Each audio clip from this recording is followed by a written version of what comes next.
Sa isang hapon ng Hunyo, kung kailan tila sinusunog ng araw ang aspalto, unti nang nawawala ng buhay ang lumang hilera ng mga tindahan sa palengke.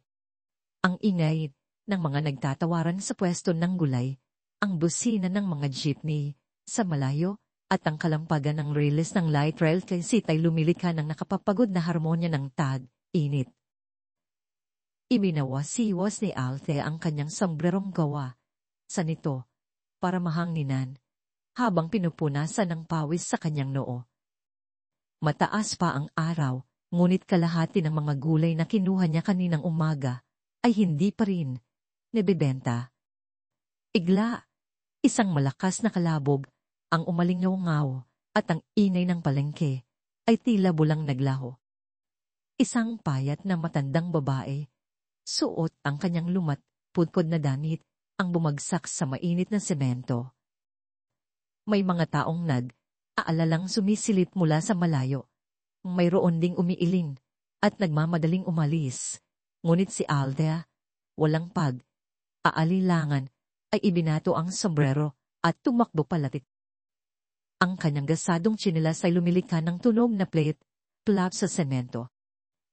"Lola, ayos lang po ba kayo?" Lumuhod si Althea at marahang inalalayan ng payat na katawan ng matanda. Dahang iminulat ng matanda ang kanyang mga mata, at kahit ginagalaw niya ang kanyang pulong labi, walang boses na lumalabas. Halos hindi na siya makahinga. "Lola, kapit lang po," naninginig na sabi ni Althea.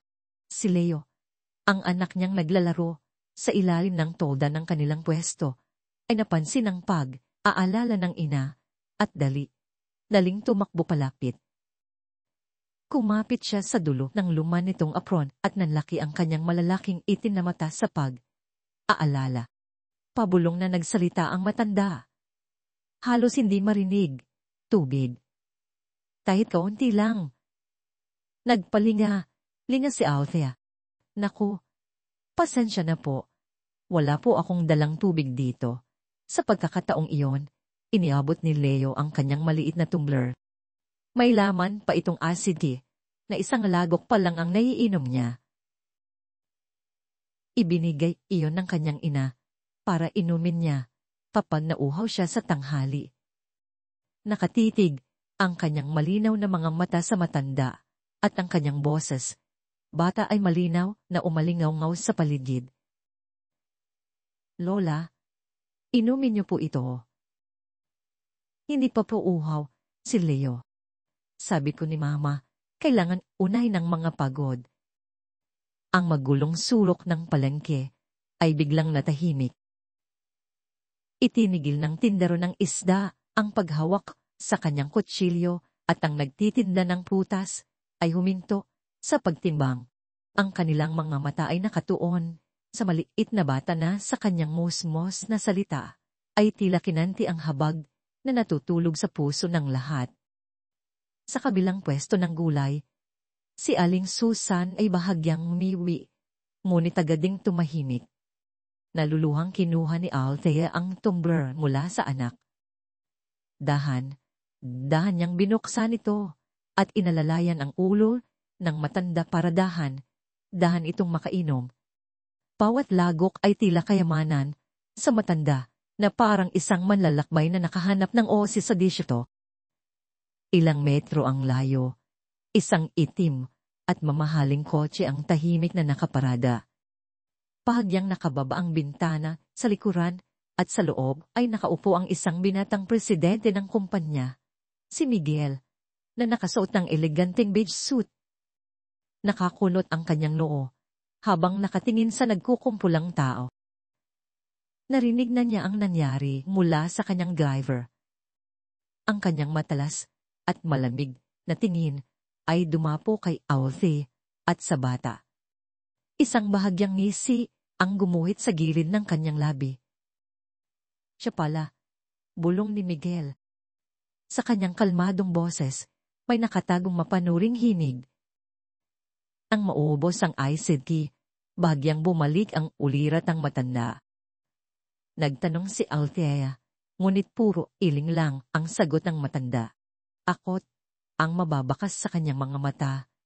Tila hindi niya maalala kung sino siya o kung saan siya galing. Dahil sa kawa, awang kalagayan nito, hindi ito matiis iwanan ni Althea. Kung gusto niyo po, sa amin na lang muna kayo magpahinga. Diyan lang po, sa likod ng palengke ang bahay namin. Habang sinasabi yon, inalalaya ni Althea ang matanda sa isang braso, habang hawak naman ng kabilang kamay ang anak na si Leo. Ipinakiusap niya kay Mang Romy, isang kalapit na tindero, na bantayan muna ang kanyang pwesto at nagsimula na silang maglakad. Ang tinitirhan ni Althea ay isang maliit na apartment sa isang eskinita sa likod ng palengke. Sa loob ng kwartong iyon, maliban sa isang lumang kama, maliit na mesa, at mga gamit pambahay, wala nang ibang mahahalagang bagay. Inihiga ni Althea ang matanda sa kama at pinunasan ng mukha nito ng tuwalya na binasa sa malamig na tubig. Ang kanilang tanghalian ng araw na yon ay kaning lamig at kaunting ginisang gulay lamang. Dinamihan ni Althea ang kanin at halos lahat ng ginisang gulay ay inilagay niya sa mangkok ng matanda. Lola, pasensya na po kayo, ito lang ang nakayanan namin. Pero sana po, pumain kayo para lumakas kayo. Nanginginig na tinanggap ng matanda ang mangkok at nagsimulang kumain ng walang imik. Tahimik na dumaloy ang luha sa kanyang kulubot na pisngi. Si Leo, na nakaupo sa tabi niya, ay napatingin sa sariling mangkok na may kaunting kanin at toyo na lang ang laman. Ikiniling niya ang kanyang ulo at nagtanong sa isang inosenteng boses. Mama, dito na po ba titira si Lola magpakilanman? Mas masaya po yon. Para marami na tayo sa bahay, natigilan ang kamay ni Althea na abala sa pagkain. Tiningnan niya ang anak at pagkatapos ay ang matandang nakayuko habang kumakain. Uminit ang sulok ng kanyang mga mata. Ngumiti siya ng buong pagmamahal at hinaplos ang ulo ng anak. Oo nga, anak, tama ka. Mahirap lang tayo, pero ang mahalaga, masaya ang puso natin. Ang kulay kahel na sinag ng papalubog na araw ay tumagos sa simang ng bintana, nagbibigay liwanag sa tatlong mukha. Isang matanda, isang bata, at isang musmos. Ang maliit at simpleng apartment ay tila naging isang pambihirang mainit na lugar dahil sa kabaitang walang hinihinging kapalit. Kinabukasan, pagbukas ni Althea ng kanyang pwesto, kumalat na sa buong palengke ang balitang kinukod niya ang isang matandang hindi kilala. Ngunit hindi lahat ay simpatya ang ipinakita. Althea, mukhang nagpapaka. Santa ka na yata ngayon, sabi ni Aling Susan mula sa katabing pwesto, habang inaayos ang mga tali ng pechay. Sinadya niyang lakasan ang boses para marinig ni Althea. Hirap na ngang pakainin ang sariling anak. Nagdagdag pa ng pabigat. Sumabat din ang tindera ng karne sa malapit. Naawa lang, dinala agad sa bahay. Pagkatapos ng ilang araw, post na yan sa Facebook para manghingi ng donasyon. Uso, yan ngayon, tahimik na aayos ang kangkong si Althea. Naririnig ang lahat ng sinasabi nila. Ngunit hindi siya sumasagot. Alam niyang inggitera si Aling Susan at ayaw niyang makipagtalo. Si Mang Romy, na nagkakape sa isang maliit na karinderya malapit sa pasukan ng palengke, ay hindi na nakatiis at sumali sa usapan. Hoy, kayo, magdahan naman kayo sa pagsasalita. Matagal nang mabait si Althea. Kung hindi nyo kayang tumulong sa taong gumagawa ng mabuti, manahimik na lang kayo. Huwag kayong masamang magsalita. Mumuso si Aling Susan. Nako, Mang Romy, lagi mo nalang kinakampihan yan. Ang kabaitan ng mahihirap, pakitang. Tao lang yan. Gusto lang mapuri. Tignan natin kung hanggang kailan yan patagal. Hindi pa rin umimik si Althea. Yumuko na lang siya at binilisan ng pagtatali. Ang laging nakaguhit ng ngiti sa kanyang labi ay medyo nanigas na yon. Hindi siya takot sa sasabihin ng iba. Ang tanging kinatatakutan niya ay baka dahil sa maling pag-intindi sa kabutihan, at tubili na ang ibang tao na tulungan ng mga nangangailangan sa hinaharap. Si Leo, na nakaupo sa tabi niya, ay hindi naiintindihan ang lahat ng masasakit na salita ng mga matatanda. Ngunit nararamdaman niya ang tensyon sa paligid. Hinila niya ang laylayan ng damit ng ina at pabulong na nagtanong, "Mama, bakit po ang lakas ng boses si Aling Susan ngayon?" Hinaplos ni Althea ang ulo ng anak at bagyang ngumiti. Baka may maganda lang nangyari sa kanya. Hayaan mo na. Magtrabaho na lang tayo. Buong araw, halos walang bumili sa pwesto ni Althea. Maging ang ilang suki ay sumusulyap lang na tila may hinahanap at pagkatapos ay lumalambas.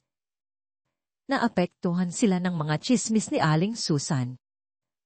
Pagsapit ng hapon, ibinanta na lang ni Althea sa murang halaga ang mga natirang gulay at maagang nagsara. Aalala siya sa kalagayan ng matanda. Pagdating niya sa harap ng apartment, nakita niya ang matanda na naaalala na ngayon ang pangalang Flora na nakaupo sa hagdanan, malungkot na nakatingin sa malayo. Nang makita siya nito, dali itong tumayo at nahihiyang nagsalita. "Ala, iha, aalis na lang siguro ako. Ayoko nang maging pabigat pa sa inyong mag-ina." Ibinaba ni Althea ang bayong ng gulay at hinawakan ang butuhang kamay ng matanda. "Ano po bang sinasabi niyo, Lola? Masaya po kami ni Leo na nandito kayo. Nagiging mas masigla po ang bahay. Pero, yung mga tao sa palengke, huwag niyo na po silang intindihin," matatag na sabi ni Althea. "Hindi po natin mapipigilan ang bibig ng iba. Ang mahalaga, alam nating tama ang ginagawa natin. Huwag po kayong umalis, dito lang po kayo. Ako na po ang bahala." Tinitigan ni Lola Flora si Althea. Namuo ang luha sa kanyang mga mata. Taano na kaya katagal siyang laboy. Gaano na karaming mapanghusgang tingin at malamig na pakikitungo ang tiniis niya.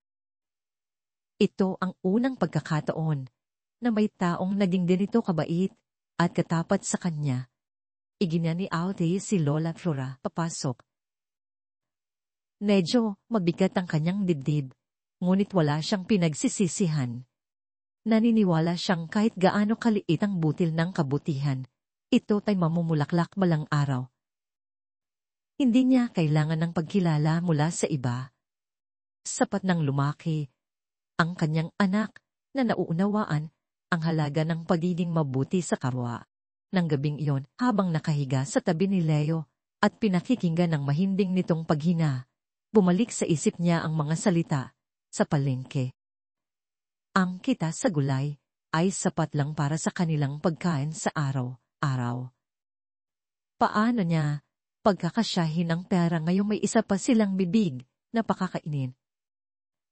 Ngunit nang sulyapan niya si Lola Flora na natutulog sa katabing banig, isang kakaibang kapayapaan ang kanyang naramdaman. Ayos lang. Hanggat gumagawa ka ng mabuti, sisikat pa rin ang araw bukas. Sa isang marangyang opisina, sa pinakatuktok ng isang skyscraper subject, nakasandal si Miguel sa kanyang mamahaling leather na upuan. Sa ibaba, kumikinang ang mga ilaw ng syudad. Ngunit ang kanyang isip ay nasa lumang palengke kaninang tanghali. Tahimik na inilapag ng kanyang sekretaryang si Mia ang isang salansan ng dokumento sa mesa. Sir, narito po ang quarterly financial report. Lahat po ng indicators ay napakaganda. Hindi tiningnan ni Miguel ang mga papel. Ipinaikot niya ang kanyang upuan. Ang kanyang boses ay mababa at malanig. Ano na ang balita sa pinapaimbestigahan ko? Yung babae sa tindahan ng gulay sa palengke. Nagulat si Mia ng sandali, ngunit agad bumalik sa kanyang profesional na anyo. Ayon po sa driver, ang pangalan niya ay Althea. Single mother po, nakatira kasama ang anak sa isang maliit na apartment sa likod ng palengke. Mukhang gipit po sa buhay. Tinapik ni Miguel ang salaming mesa, gamit ang kanyang mahabang daliri. Isang taong gipit sa buhay ang uuwi ng isang taong hindi niya kilala. Sa tingin mo ba normal? Iyon. Marahil po, palagang mabuti lang ang kanyang puso. Ngumisi si Miguel, isang ngising walang bahid ng init. Sa mundong ito, ang kabaitan ay laging may kasamang motibo. Sawa na ako sa mga ganyang tao. Sa una, lahat sila ay nagpapakita ng mabuti at simpleng mukha. Pero sa huli, pera at posisyon lang ang habol nila. Nanahimik si Mia. Alam niyang may mapait na pinagdaanan ang kanyang boss. Naranasan na niyang pagkatiwalaan at pagkatapos ay gamitin ng mga kaibigan at minsan maging ng sariling kamag-anak. Ang mga sugat na yon ang nagpabago sa dating mabait na binata at ginawa siyang isang malamig at mapaghinalang CEO. Sa tingin niyo po ba, may hidden agenda din si Althea? Maingat na tanong ni Mia. Hindi ako nagdududa. Gusto kong makasiguro, sagot ni Miguel. Naging mas matalas ang kanyang tingin. Isang matandang mahina at nawawala sa sarili. Isang mahirap, ngunit mabait na dalaga. Masyadong perpekto ang kwento para makuha ang simpatya ng publiko. Sa loob ng ilang araw, siguradong kakalat ang litrato nila sa social media, kasama ang isang bank account number para sa donasyon. Tumayo si Miguel at lakad sa opisina. Hindi niya makalimutan ang mga salita ng bata at ang mabait na mukha ng ina nito. Masyadong perpekto para maging totoo. Kailangan nating alamin ang katotohanan. Ang pagpapanggap na mabait, lalo na kung ginagamit ng isang matanda, ang pinakakinasusuklaman ko. Monitor mo sila. Utos ni Miguel. Huwag makialam. Obserbahan lang at i-report ang lahat. Gusto kong malaman kung paano niya tinatrato ang matanda kapag walang nakatingin. Kung may kinakausap pa siyang gugpo para sa masusunod po. Tango ni Mia. At isa pa, dagdag ni Miguel. Alamin mo kung sino ang matandang yon at bakit siya laboy. Baka may mahanap tayong clue. Nang makaalis si Mia, bumalik ang katahimikan sa maranyang opisina. Lumapit si Miguel sa bintana at muling tiningnan ang syudad sa ibaba. Masyado na ba siyang mapaghinala? Posible, kayang mayroon talagang punay at walang along kabaitan sa mundo, isang bagay na matagal na niyang hinahanap pero hindi pa natatagpuan. Naalala niya ang malinaw na mga mata ng matang si Leo. Ang mga matang yon ay hindi mukhang umaate, masyadong dalisay at inosente. At iyon ang nagugulo sa kanya. Gusto niyang maniwala, pero takot siyang maniwala. Kung maniniwala siyang muli at mabibigo, baka hindi na niya kayanin. Tingnan natin, babaeng tindera ng gulay. Bulong niya. kung isa ka bang tunay na santa o isang magaling na aktres. Itinatago ng gabi ang mga kalkulasyon at pagdududa sa puso ng mga tao. Sa isang sulok ng lumang palengke, 3 tao ang mahimbing na natutulog sa isang maliit na kwarto. At sa isang skyscraper, isang lalaki ang iisa sa kanyang pagdududa, hindi makatulog. Ilang araw pa ang lumipas, at si Lola Flora ay nanatili sa piling ng inang Althea. Medyo lumakas na siya at minsan ay tumutulong sa pag-aayos ng gulay ni Althea. Malabo pa rin ang kanyang alaala. Ang tanging natatandaan niya ay ang pangalang Flora. Hindi na siya pinilit ni Althea na alalahanin pa ang lahat. Ang presensya ni Lola Flora ay nagbigay ng karagdagang init sa kanilang maliit na tahanan. Si Leo ay lubos na napalapit sa kanya at kinukwento ang lahat mula sa mga langgam na nagbubuhat ng pagkain hanggang sa mga ulap na hugis isda. Si Lola Flora ay tahimik lang na nakikinig at marahang ngumingiti, isang ngiting may bahid na ng saya. Ngunit hindi nagtagal ang payapang araw. Isang gabi, isang malakas na bagyo ang dumating. Hinahampas ng malakas na ulan ang mga bintana. Sumisipol ang hangin sa mga siwang. Nagising si Althea sa mahinang ongmol mula sa higaan ni Lola Flora. Dali siyang bumangon at Lola, anong nangyari sa inyo?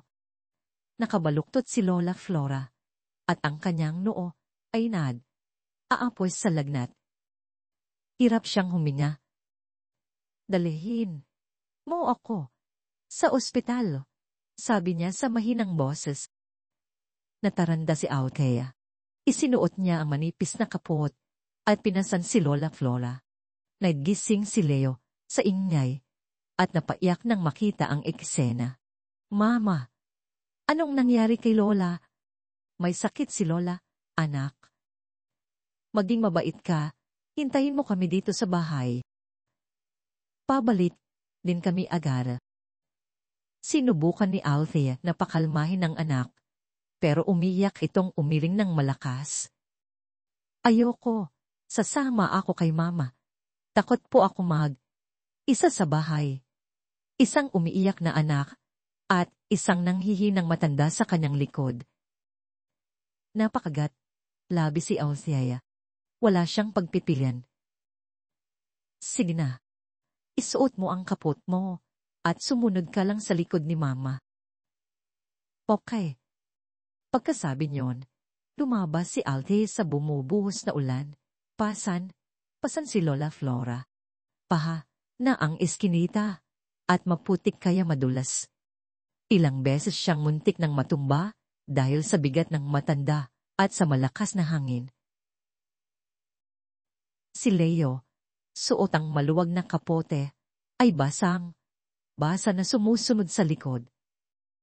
Ang kanyang maliliit na paa ay lumulusong sa malamig na tubig.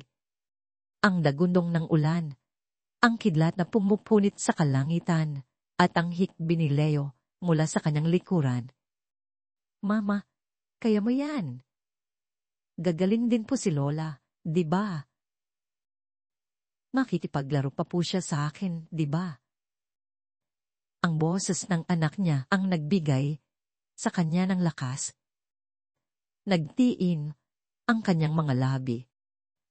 Ang luha niya ay humalo sa tubig, ulan, at maalat ang lasa.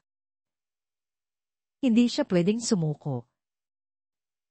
Para sa kanyang anak. Para sa awang matanda sa kanyang likod. Halos 1 kilometro ang layo ng health center. Ang maikling distansya ay parang walang katapusan. Ang mga ilaw sa poste ay andap sa gitna ng ulan. Isang maliit na babae na may pasan na matanda at isang bata na suray na sumusunod sa likod. Sa gitna ng bagyo, sila ay lubos na iisa at walang laban. Mula sa isang sasakyang nakaparada sa malayo, nasaksihan ng tauhan ni Miguel ang lahat. Dali siyang tumawag. "Hello, sir." Mukhang nagkasakit yung matanda. Dinala siya ni Althea sa health center. Pasan sa gitna ng bagyo. Napakalakas po ng ulan. Sa kabilang linya, sandaling nanahimik si Miguel. Ang tunog ng ulan mula sa telepono ay napakalinaw. Patuloy mong bantayan kung anong gagawin niya. Malamig pa rin ang boses ni Miguel, ngunit may kakaibang tono na itong kasama. Pagdating sa health center, basa si Althea. Agad na dinala ng doktor on duty si Lola Flora sa emergency room. Napaupo si Althea sa isang uupuan sa waiting area. Nanginginig sa ginaw at pagod. Si Leo ay nanginginig din sa kanyang mga braso. "Mama, maniging okay lang po kaya si Lola?" Mahigpit na niyakap ni Althea ang anak at hinaplos ang likod nito. "O, anak. Alagaan siya ng doktor. Kagaling din siya." Maya, lumabas ang doktor at sinabing may malubhang pneumonia si Lola Flora at kailangan siyang ilipat agad sa isang malaking pampublikong ospital. Ang bayain, natigilan si Althea. Ang kita niya sa gulay sa mga nakaraang araw ay sapat lang pangkain. Saan siya kukuha ng pambayad sa ospital? Tiningnan niya ang pinto ng emergency room kung saan nakahiga si Lola Flora at pagkatapos ay ang kanyang anak sa kanyang mga bisig. Hindi niya kayang talikuan nito. Tuong tapang na sinabi ni Althea sa doktor. "Sige po, Doc. Proseso niyo na po ang paglipat. Ako na po ang bahala sa bayarin." Habang sinasabi iyon, hindi niya alam kung paano niya bahala yon. Ngunit sa sandaling iyon, hindi siya pinayagan ng kanyang konsensya na pumili ng ibang daan. Ang eksenang iyon ay muling report ang tauhan ni Miguel. Sa pagkakataong ito, mas matagal ang pananahimik ni Miguel sa kabilang linya. Matapos ang bagyo, inilipat si Lola Flora sa Manila City Hospital. Naglibot si Althea. Yumuko sa iba't ibang tao para mangutang at sa wakas ay nakalikom ng paunang bayad para sa ospital. Ipinagbili niya si Leo kay Mang Romy at siya naman ay nagtitinda ng gulay sa umaga at nagmamadaling pumunta sa ospital sa hapon para alagaan si Lola Flora. Ilang araw ang lumipas habang nagbabantay si Althea sa kanyang pwesto, isang hindi pamilyar na lalaki ang lumar. Simple ang kanyang pananamit, ngunit may kakaiba siyang aura. Si Miguel iyon. Nagpasya siyang siya mismo ang titingin. "Pabili nitong gulay," sabi ni Miguel sa kalmadong boses, tinuturo ang isang tali ng pechay. Nag-angat ng tingin si Althea. Medyo nagulat sa hindi pamilyar na customer, ngunit mabilis na tinimbang at isinilid sa supot ang gulay. 50 pesos po. Abot si Miguel ng 1,000 piso habang naghahanap si Althea ng barya. Para sa sukri, kaswan na nagtanong si Miguel. "Nabalitaan ko, may kinukop ka raw na matanda. Napakabuti mo naman." Bahagyang natigilan si Althea. Nag-angat siya ng tingin at mahiyang ngumiti. "Nako, nagkataon lang po. Tadhana siguro. Kumusta na siya?" "Narinig kong nagkasakit daw," patuloy ni Miguel, na tila sinusubukan siyang basahin. Pinagmamasdan niyang mabuti ang bawat pagbabago sa ekspresyon ni Althea, naghahanap ng anumang senyales, ang pagyayabang o pagiging mapagsamantala. Ngunit ang nakita niya ay pagod at tunay na pag-aalala. Opo. Nasa Manila City Hospital po siya ngayon. May pneumonia daw po. Pero unti na raw pong gumagaling. Siguradong malaki ang gastos sa ospital. Hindi ba mahirap para sa'yo na isa lang? Tanong ni Miguel, may pahiwatig. Ito ang pinakamahalagang tanong. Hinihintay niyang magreklamo ito sa kahirapan o magpakita ng senyales ang paghingi ng tulong. Bahagyang napabuntong hininga si Althea, pero hindi nawala ang ngiti sa kanyang labi. Medyo mahirap po, pero kaya naman. Ang importante po, kumaling si Lola. Kapag may nangangailangan, tulungan lang po. Ganoon naman dapat, di ba? Sabi niya, sabay abot ng supli kay Miguel. Eto na po ang supli niyo. Tinanggap ni Miguel ang sukli, ngunit ang kanyang mga mata ay nakatitig sa kanya. Hindi niya maintindihan. Bakit hindi niya sinamantala ang pagkakataon para magreklamo at humingi ng tulong? Kung may motibo ang isang tao, iyon ang dapat niyang ginawa. Sa sandaling iyon, tumakbo si Leo mula sa karinderya ni Mang Romy, may hawak na isang pirasong pandesal na may palaman. Mama, bigay po ni Mang Romy nang makita ang estranghero. Nahiya si Leo at nagtago sa likod ng kanyang ina. Napaniti si Miguel nang makita ang bata. Sa pagkakataong ito, ang kanyang ngiti ay hindi mapanlait, kundi may halong init. Hello, anong pangalan mo? Mahiyang sumagot si Leo. Leo po. Leo pala. Ang bait mo namang bata, sabi ni Miguel. Napakabait ng mama mo, na mula ng kaunti si Althea. Nako, sir, sobra naman po kayo. Wala lang po yon. Hindi na nagsalita pa si Miguel. Kinuha niya ang supot ng gulay at umalis. Ngunit hindi siya umuwi agad. Mula sa isang tagong lugar, nagpatuloy siya sa pagmamasid. Nakita niya. Hinati ni Althea sa dalawa ang pandesal ng anak at masaya silang nagsalo. Nakita niya. Pinilang niya ang ilang baryang nasa kanyang bulsa na tila may kinakalkula. Lahat ay totoo. Ang kahirapan, ang paghihirap, at marahil, pati na rin ang kabutihan. Sa kanyang isip, unting gumuho ang pader ng pagdududa. Nalilito siya. Sinasabi ng isang bahagi ng kanyang isip na imposible ang ganitong kwento.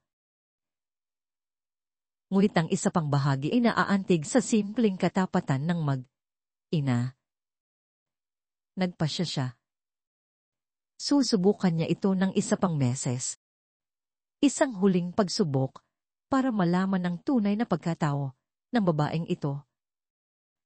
Kinabukasan, bumalik si Miguel sa palengke, kasama na si Mia. Kailangan niya ng saksi. Inutusan niya si Mia na manood mula sa malayo, habang siya ay nagunwaring dadaan sa harap ng pwesto ni Althea at sinadyang ihulog ang kanyang makapal na pitaka sa lupa, malapit sa paanan nito. Tumukas ang pitaka at sumilit ang isang bungkus ng 1,000 pisong papel para sa mga taga-palengke. Ito ay isang kayamanang nakakasilaw. Abala si Althea sa pag-aasikaso ng customer, kaya hindi niya napansin. Ngunit nang umalis ang customer at yumuko siya para ayusin ang mga gulay, nakita niya ang pitaka. Pinulot niya ito at namutla nang makita ang laman. Nagpalinya. Linya siya, hinahanap ang may-ari. Mula sa malayo, si Miguel at Mia ay pigil, hiningang nanonood. Ano po sa tingin niyo ang gagawin niya? Pulong ni Mia. Hindi ko alam. Matigas na sabi ni Miguel. Kung kukunin niya yan, Mababayaran niya lahat ng gastos sa ospital at magiging maginhawa ang buhay niya pansamantala. Hawak ang pitaka. Halatang nababagabag si Althea. Tinititigan niya ang pera. Pagkatapos ay tumitingin sa daan. Nakita ito ni Aling Susan at nanlaki ang mga mata. Naku, ang laking pera niyan. Nagulat si Althea at mabilis na isinara ang pitaka. Tumayo siya at takmang pupunta sa opisina ng palengke para isurrender ito. Sa sandaling iyon, bumalik si Miguel na tila natataranta. Naku, nawala ko yata ang pitaka ko. Kunwari naghahanap siya sa paligid. Nang makita yun ni Althea, agad siyang lumapit. Sir, hindi po ba ito ang pitaka niyo? Nang makita ang pitaka, habang umaate pa rin sinabi ni Miguel, Oo, ito nga. Salamat, maraming salamat. Paano ako makakabawi sa'yo? Pinuksan niya ang pitaka, kumuha ng isang bungkos ng pera, at inabot kay Althea. Keto, tanggapin mo. Maliit na bagay lang. Kung hindi dahil sa'yo, nawala na sana ang lahat. Mabilis na umatras si Althea at iwinagayway ang kamay. Nako, hindi po. Hindi ko po matatanggap yan. Natural lang po na isoli ang napulot. Mas mabuti po. Tingnan niyo kung kumpleto ang laman. Ang kanyang mga salita ay matatag at ang kanyang mga mata ay malinaw. Walang bahid ng kasakiman o panghihinayang. Ito ay tila isang malinis na bukal na naghugas sa alikabok ng pagdududa sa puso ni Miguel. Natulala siya. Si Aling Susan, na nanonood, ay hindi makapaniwala na tinanggihan ni Althea ang pera. Ano ka ba? Tanga ka ba? Pinibigay na nga. Kunin mo na. Nagpapakitang, tao ka pa. Umarap si Althea kay Aling Susan at bahagyang ngumiti, bago muling nagsarita kay Miguel. Itago niyo na po. Hindi ko po talaga tatanggapin yan. Tinitigan ni Miguel ang kanyang mga mata. Wala na siyang makitang pagkukunwari, tanging isang hindi matitinag na katapatan at dignidad. Wala na siyang masabi pa. Tumango na lang siya at isinilid ang pitaka. Salamat. Iyon lang ang kanyang nasabi. Ngunit sa loob niya, isang bagyo ng damdamin ang nagwawala. Naglakad si Miguel patungo sa kinaroroonan ni Mia na tumingin sa kanya ng may paghanga. Sir, nakita niyo po. Sabi ko sa inyo. Mabuting tao po talaga siya. Hindi sumagot si Miguel. Nagpatuloy lang siya sa paglalakad. Ang kanyang puso ay puno ng ibang emosyon. Nagbunga ang kanyang pagsubok. Ngunit ang resulta ay nagdulot sa kanya ng matinding kahihiyan. Hinusgahan niya ang isang malinis na puso gamit ang kanyang sariling pagdududa. Sinubukan niyang bilhin ng pera ang isang dangal na hindi kailanman mabibili ng pera. Nalaman niya kung gaano siya kaliit na tao.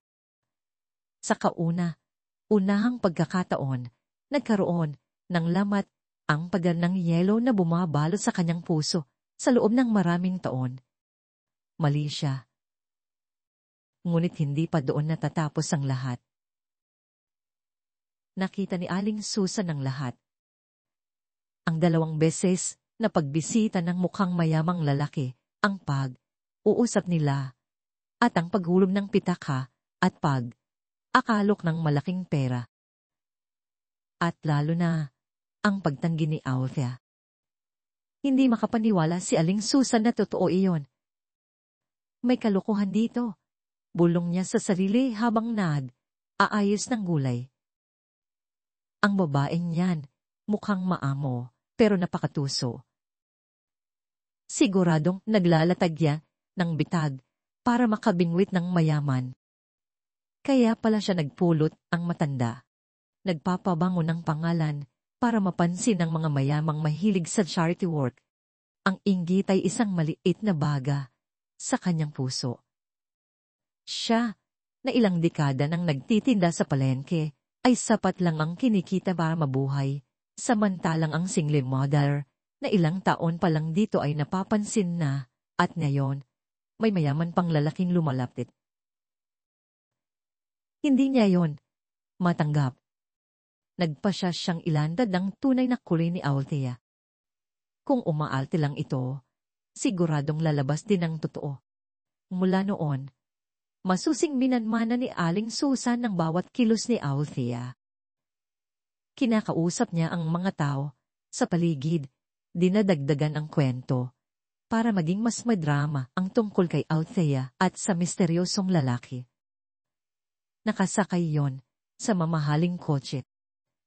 Siguradong milyonaryo. Bakit kaya sa pwesto ni Althea siya bumibili? Baka nagayuma, sabi niya sa tindero ng isda.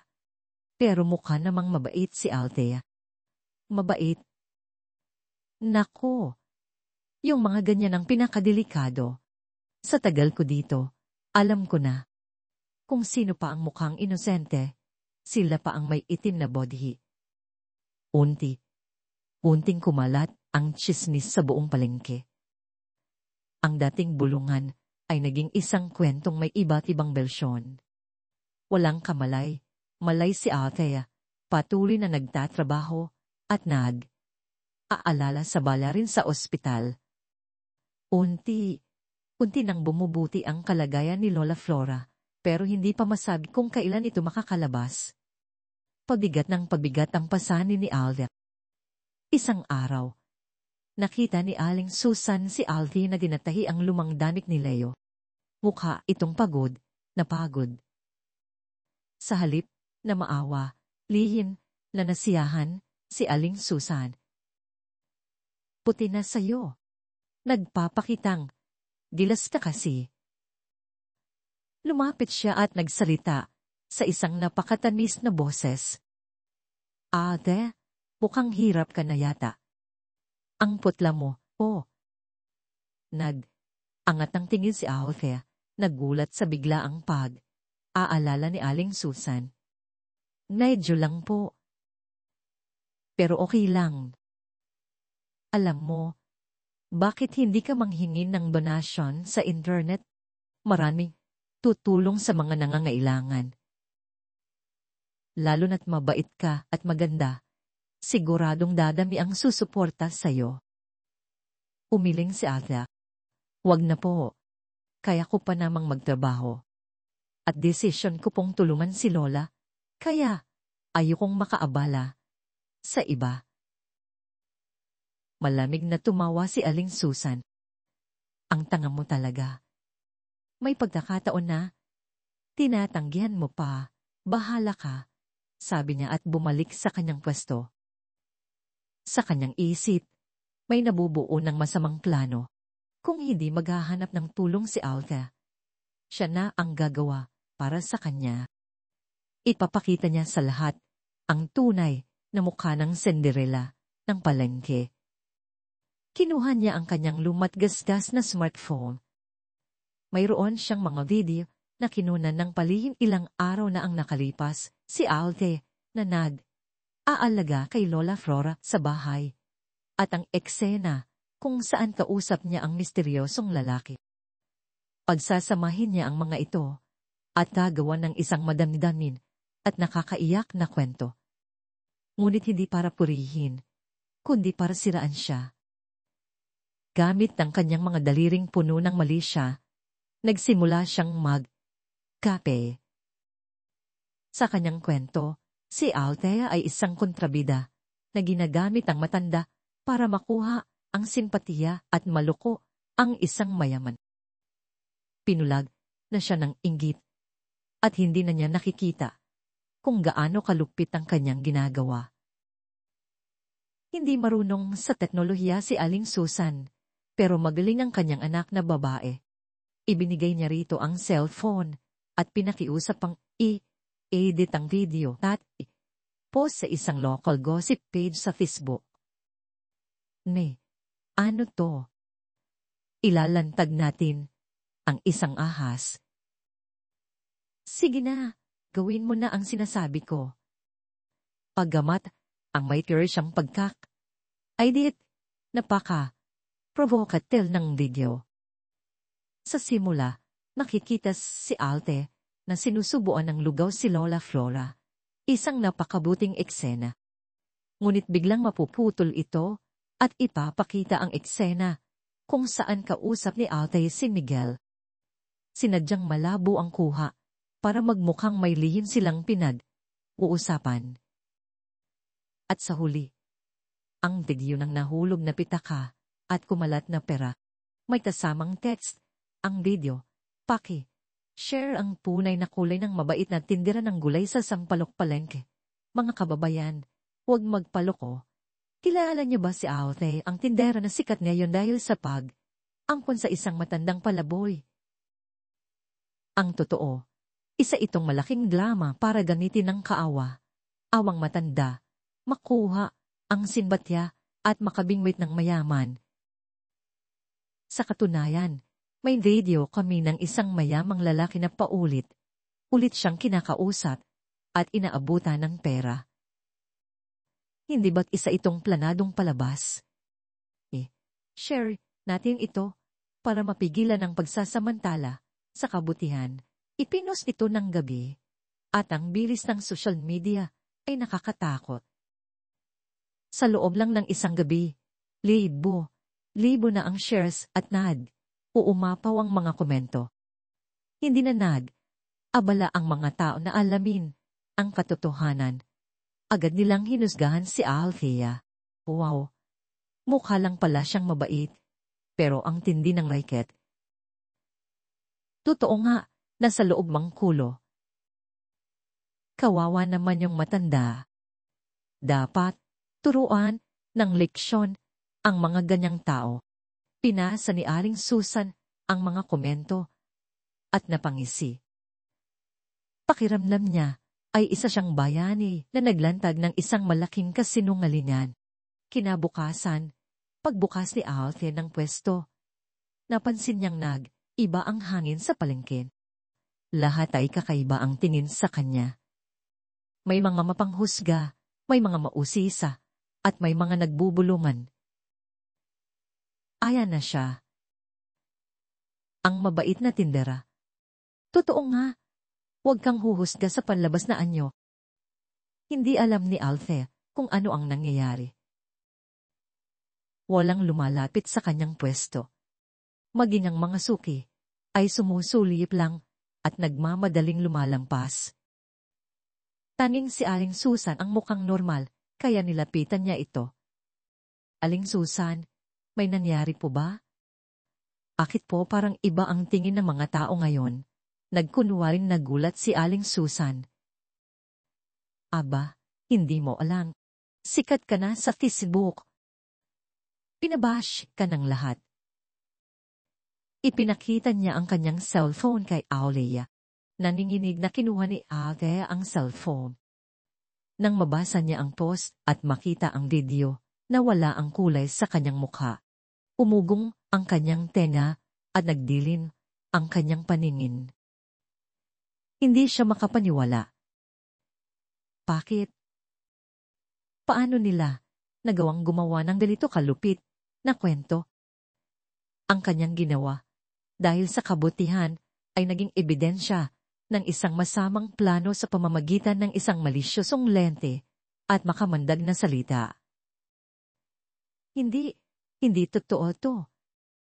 Pulong ni Althea at nagsimulang tumulo ang kanyang luha. Humisi si Aling Susan. Kung totoo man yan o hindi, wala nang maniniwala sa iyo ngayon.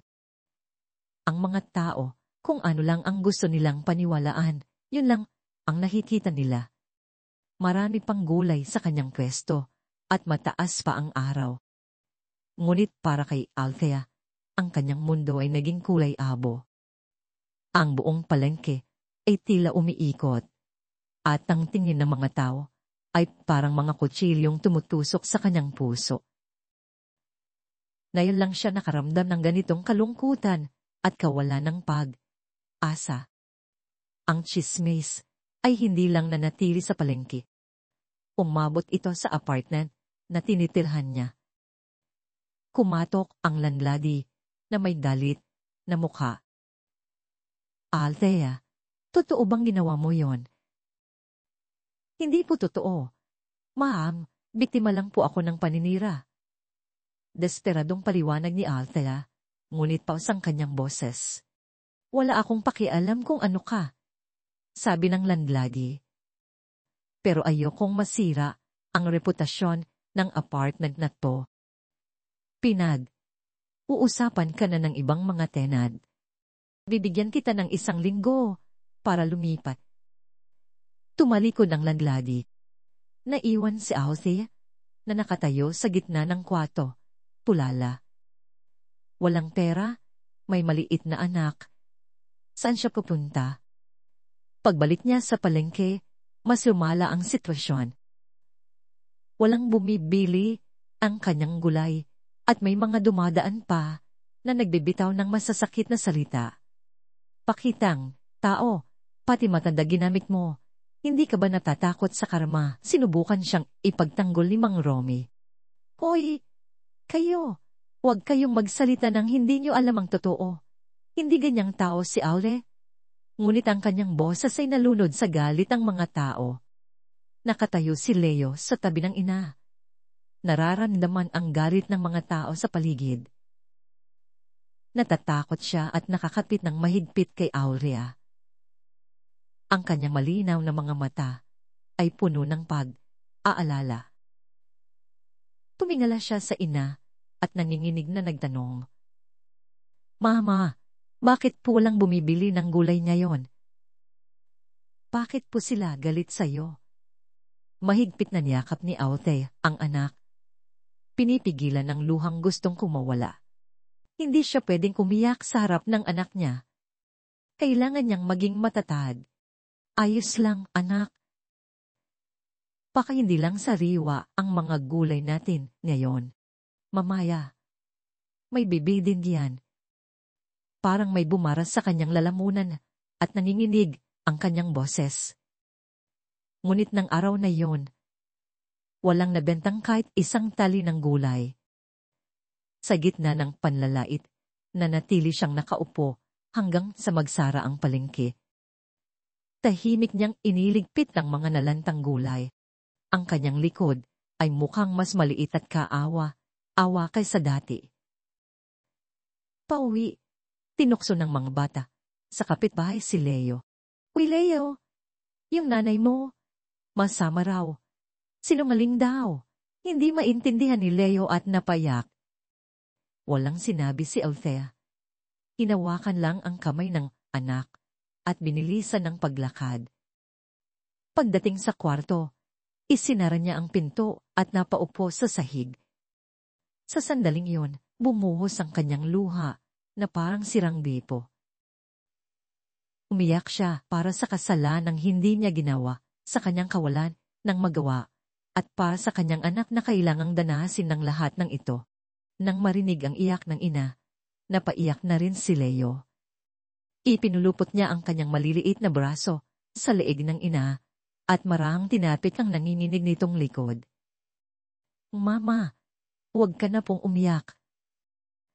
Mahal na mahal ka po ni Leo. Kahit wala pong bumili ng gulay, okay lang. Ikaw lang po. Sapat na. Ang mga salita ng anak niya ay parang gamot na nagpaginhawa sa kanyang durog na puso. Niyakap niya ng mahigpit ang anak at inamoy ang pamilyar nitong bango. Ama, nandito si Leo. Kahit talikuran ako ng buong mundo, siya ang laging nasa tabi ko. Hindi ako pwedeng sumuko. Ngunit hindi pa. Tapos ang bagyo. Mas lalakas pa ito. At ang nakakatawa, ang magsisimula ng susunod na uhunos ay sinigal mismo. Nakita rin niya ang video at ang mga komento. Ang galit at pagkadismaya ay biglang pumalit sa nagsisimula pa lang na paghanga. Pakiramdam niya, Naloko siya ng husto. Nakatitig si Miguel sa screen ng kanyang smartphone sa loob ng kotse. Ang kanyang mukha ay kasing lamig ng yelo. Ang video, ang mga komento, lahat ay parang isang malakas na sangpal sa nagsisimula pa lang niyang tiwala. Nagkamali ako. Nagnitnit ang kanyang mga ngipin. Akala ko pa naman, iba siya.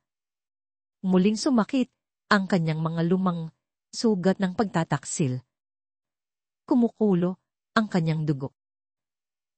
Naloko siya ng babaeng tindera ng gulay. Ang inosente at mabait na mukha nito ay isang perpektong maskara lamang. Ang pagsauli ng pitaka, ang pagtanggi sa pera, lahat ng yon, sa kanyang isip na yon, ay isang kalkuladong palabas para makabingwit ng mas malaking isda. At ang matanda. Ang kanyang ina, na matagal na niyang pinapahanap. Sa video, saglit lang itong makikita, ngunit may pamilyar siyang napansin. Pinalaki niya ang imahe at napasinghap, matanda at pagod, pero walang duda. Ina niya. Ang kanyang ina, si Flora. Halos 1 taon na ang nakalipas, matapos ang isang malaking trahedya, umalis ito sa kanilang mansyon at hindi na bumalik. Ang kanyang galit ay napalitan ngayon ang matinding sakit at pag-aalala. Ang kanyang ina, ang kanyang marangal na ina, ay ginagamit na ngayon ng isang manloloko. Hindi niya iyon mapapalampas. Inutusan niya ang driver na magtungo agad sa palengke. Ang mamahaling kotse ay humarurot, nag-iwan ng usok sa likuran. Sa palengke, tulala pa rin nakaupo si Aute sa tabi ng mga hindi nabentang gulay. Nagsisimula ng magsara ang ibang mga pwesto at siya na lang ang naiwan. Wala na siyang lakas para tumayo.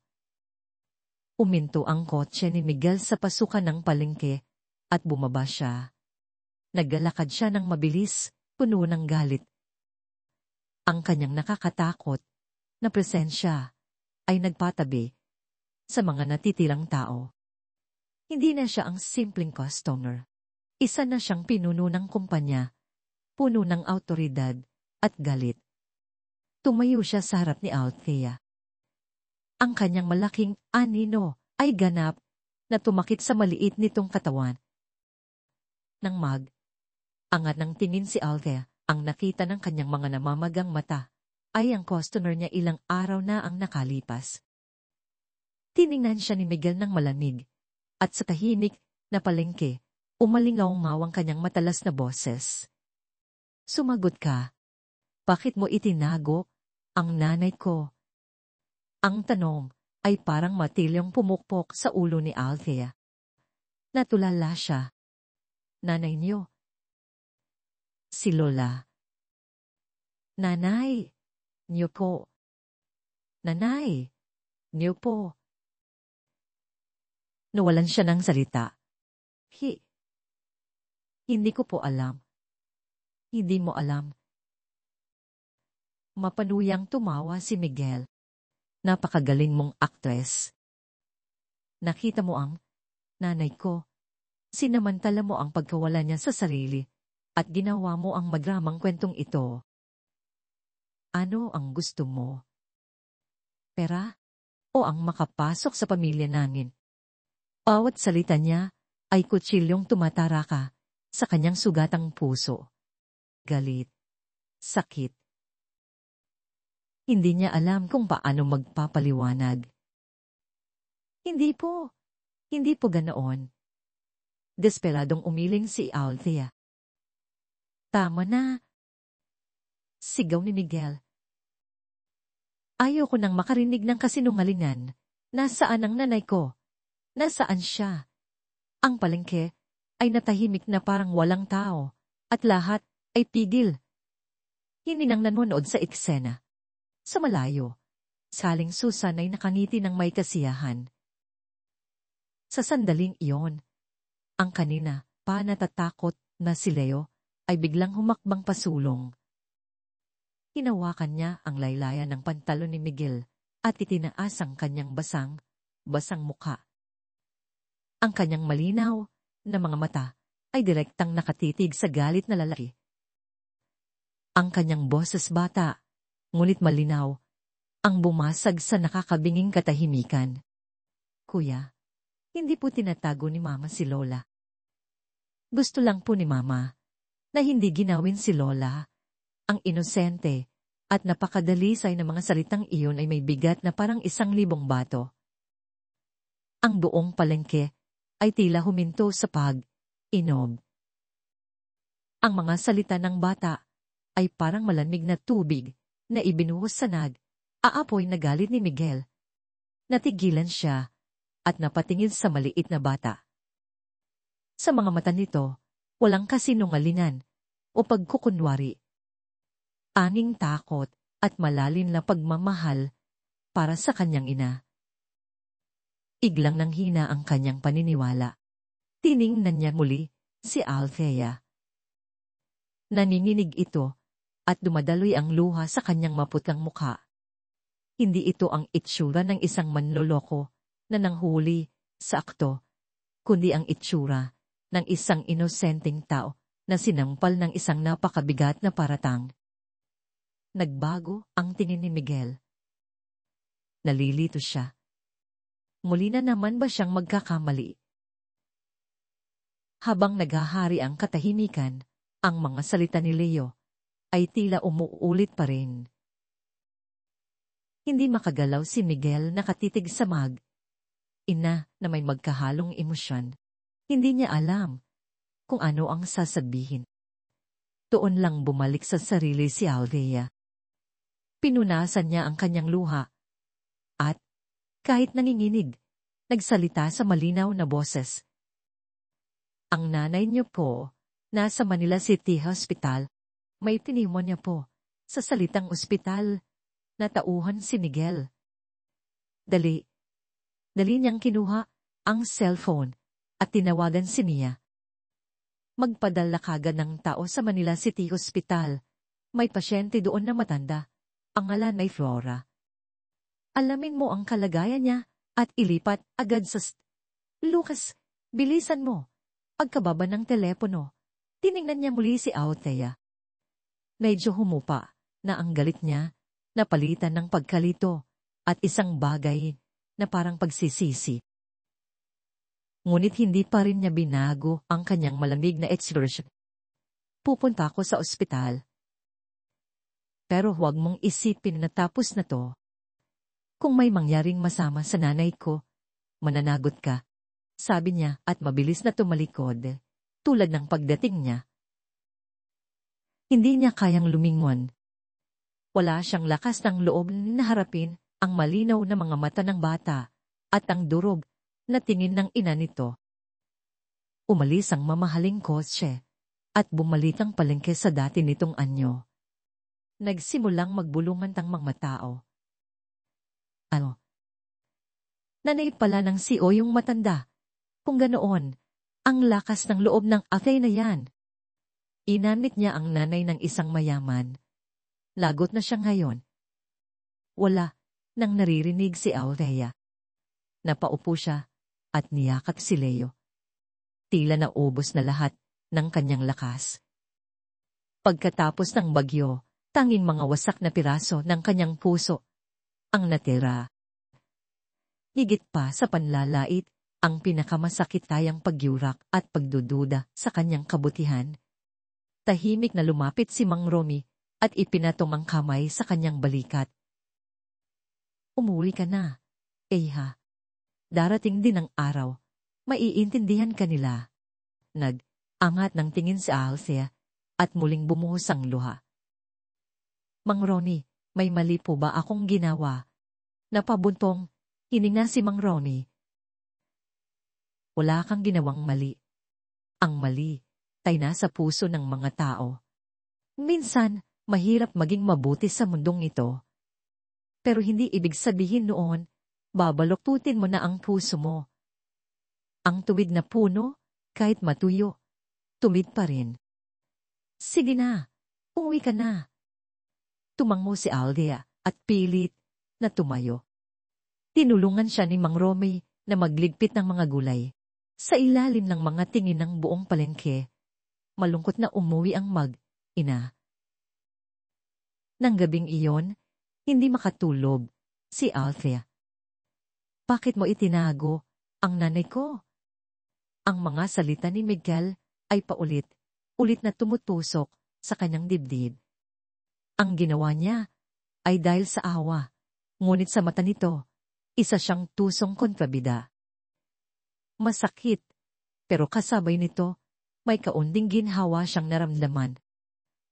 Kahit paano, nagkita na si Lola Flora at ang anak niya. Makakatanggap na siya ng pinakamagandang alaga. Marahil hanggang doon na lang talaga ang connection nila. Samantala, sa Luke's Medical Center, hindi mapakali si Miguel sa labas ng kwarto ng kanyang ina. Ang pinakamagagaling na doktor ang tumitingin dito. Report si Mia sa kanyang tabi. Sir, ayon po sa mga doktor, stable na po ang kondisyon ni ang Flora. Mabuti na lang daw po at nadala agad sa ospital at nakatanggap ng masusing pag-aalala nitong mga nakaraang araw. Sa mga salitang masusing pag-aalaga, kumirot ang puso ni Miguel. Nagtanong siya kay Mia.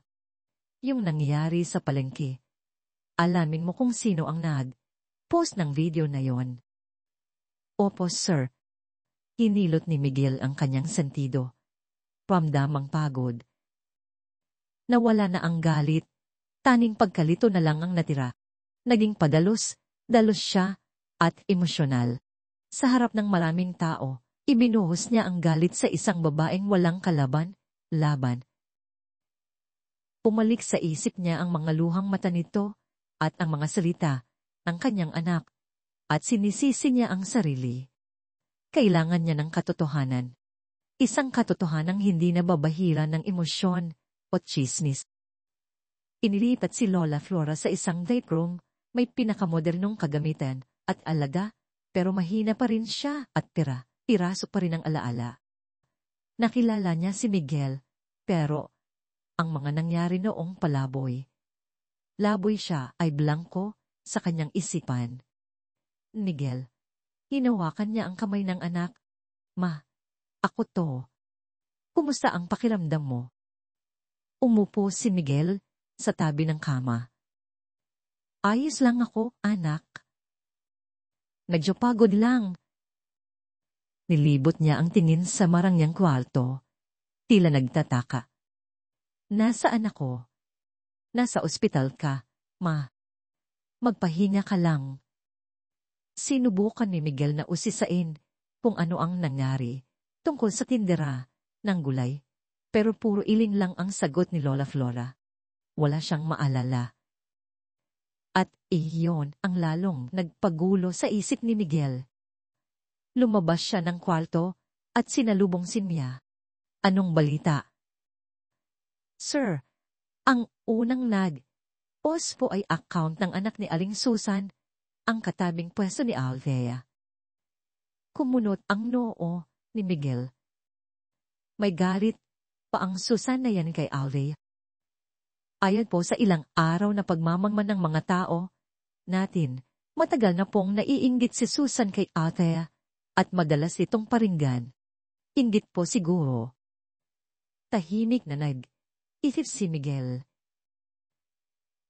Isang inggiterang kapitbahay, isang pinagtagpi, tagping radio, isang gawang kwento. Unti nang nabubuo ang post. Pero hindi pa rin niya makita ang buong larawan. Imbestigahan mo pa ang Susan na yan. At higit sa lahat, diin ni Miguel, imbestigahan mo ang lahat ng ginawa ni Althea para sa nanay ko. Mula sa unang araw. Saan niya dinala? Ano ang pinakain? Paano dinala sa ospital? Pati na ang mga nangyari sa Manila City Hospital, kailangan ko ng detalye. Masusunod po. Paiimbestigahan ko agad. Nang makaalis si Mia, naiwan si Miguel na isa sa tahimik na pasilyo ng ospital. Para siyang naglalakad sa gitna ng hamog. Hinusgahan niya si Althebes sa isang video at sa sarili niyang mga haka. Ngayon, may lumabas na ebidensya na may sabwatan sa likod nito at nagsisimula na siyang pagsisiha ng kanyang ginawa. Naalala niya ang sinabi ng doktor kanina. Mabuti na lang at nakatanggap ng masusing pag-aalaga nitong mga nakaraang araw. Kung ginagamit lang ni Althea ang nanay niya, bakit kailangan pa niya itong alagaan ng husto?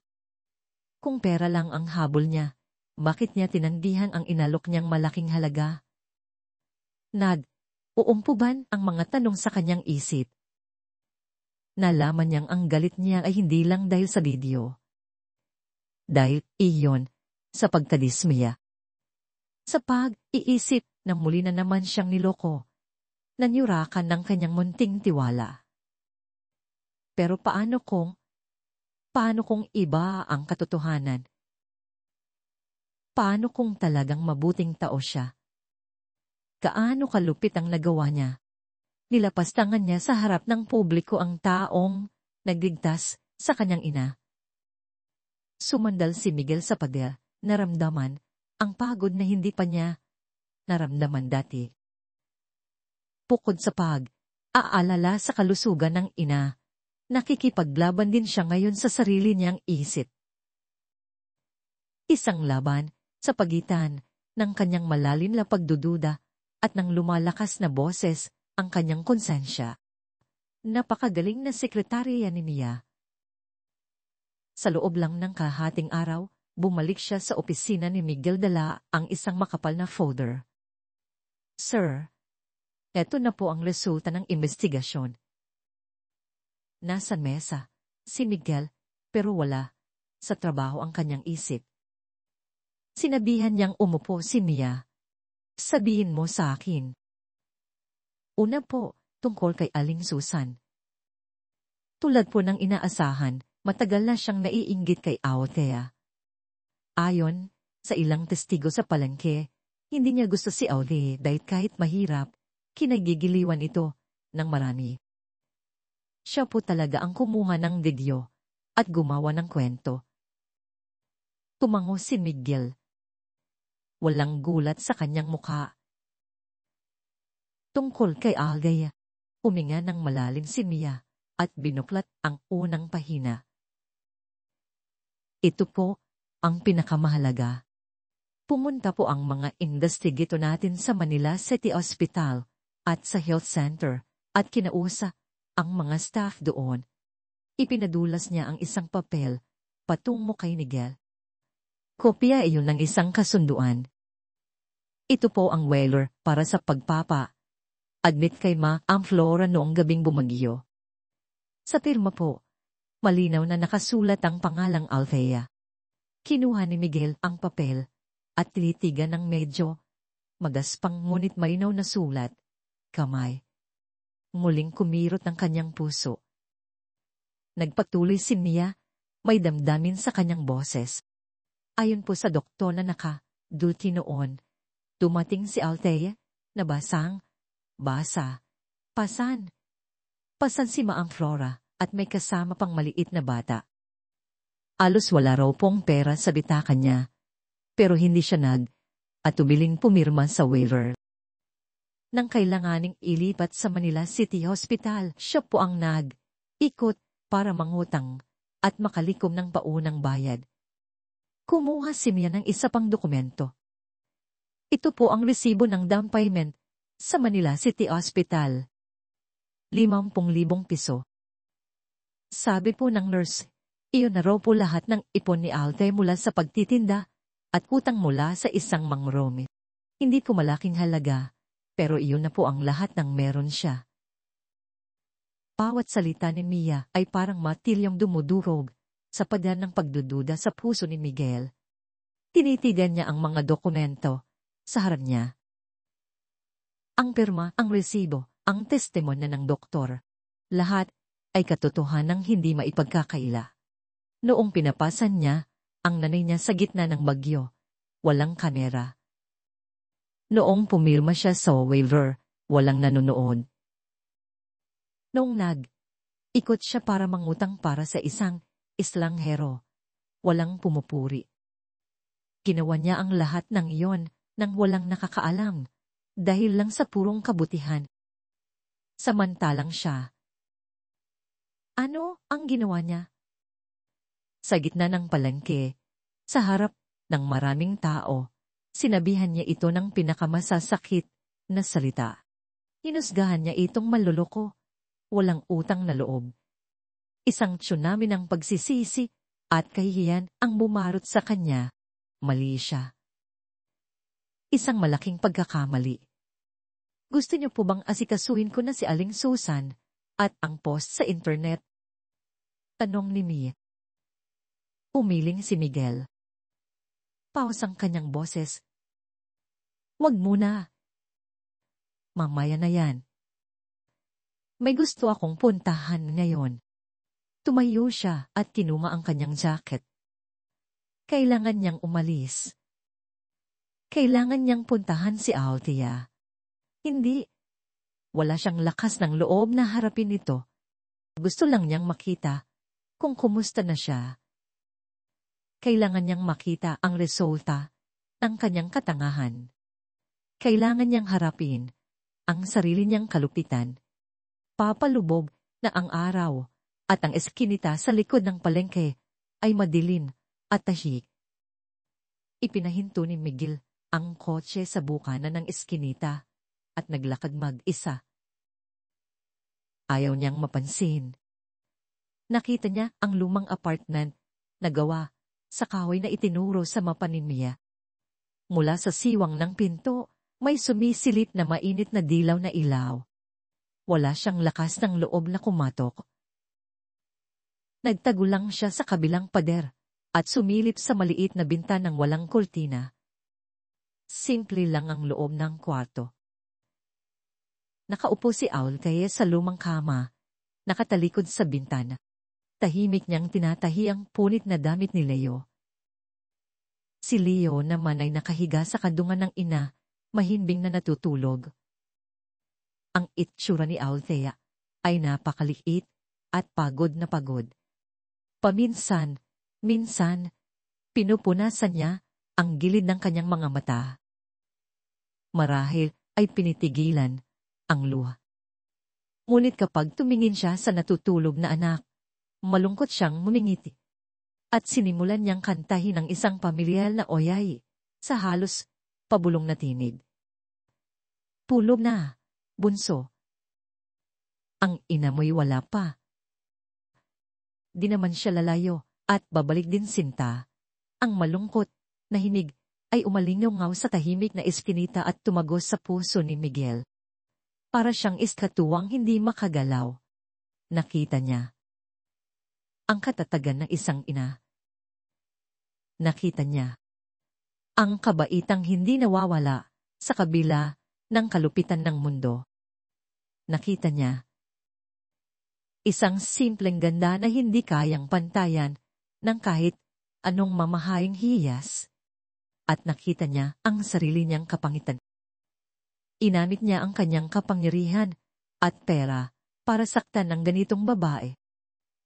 Ang babaeng isinakripisyo ang lahat para sa kanyang ina.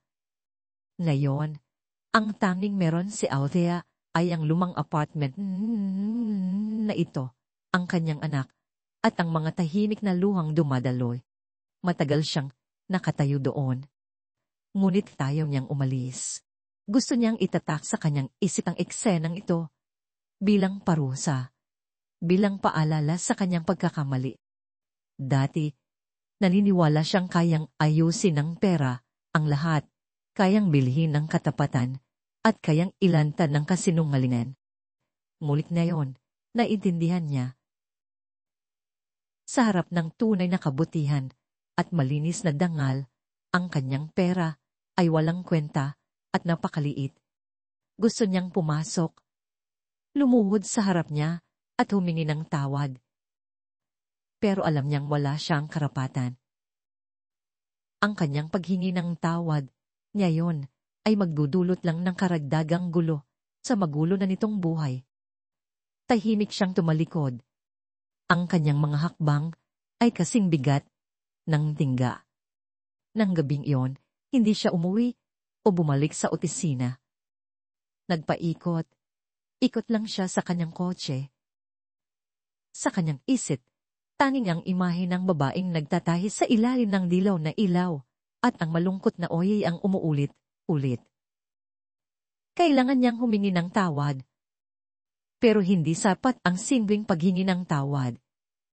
Kailangan niyang gawin ang isang bagay para ibalik ang dangal nito at para pagbayaran ang kanyang kasalanan.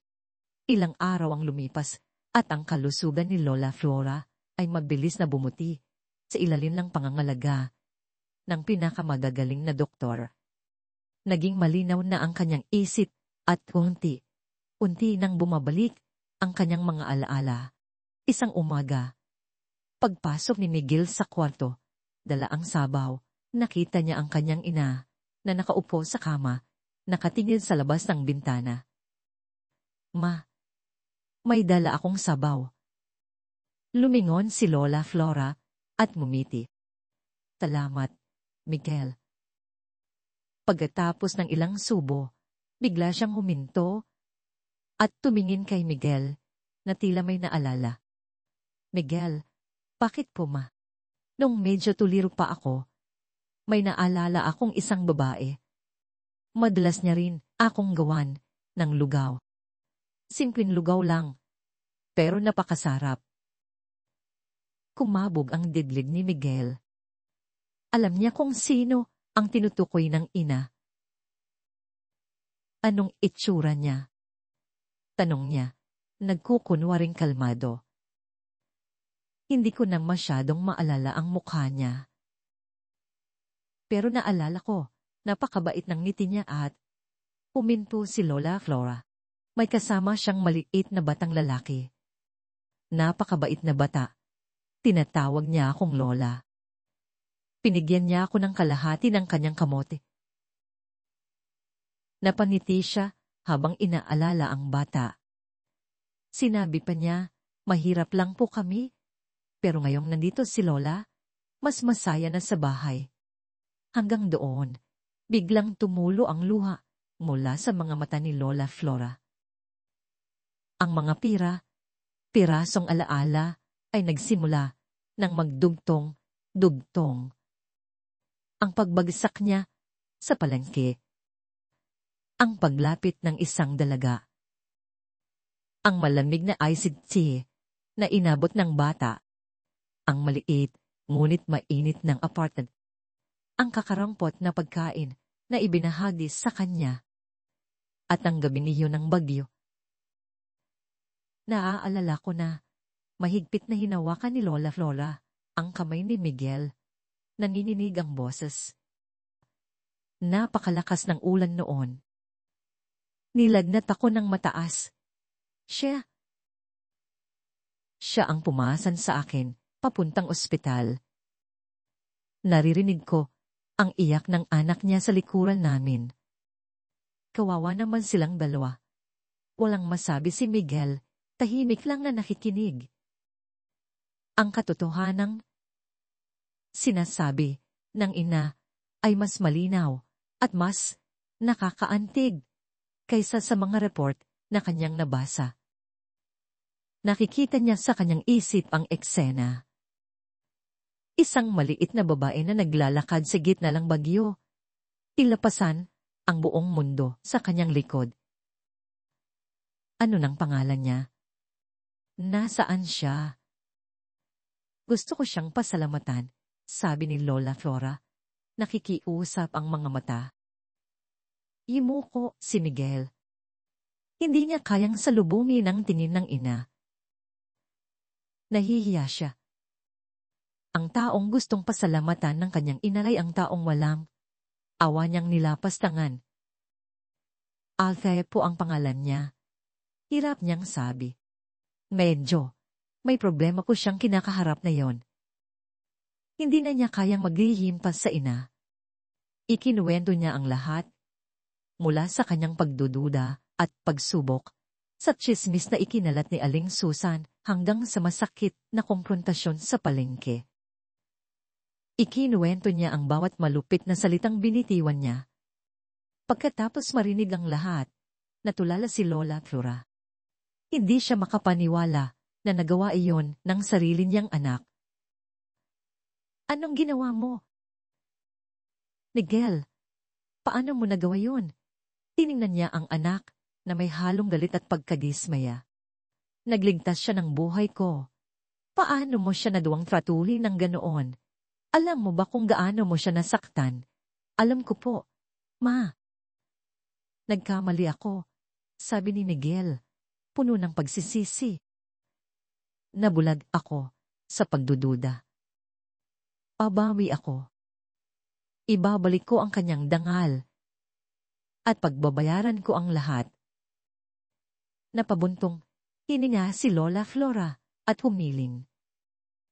Sapat na ba ang paghingi ng tawad? Ang nirakang kabutihan at nasirang dangal.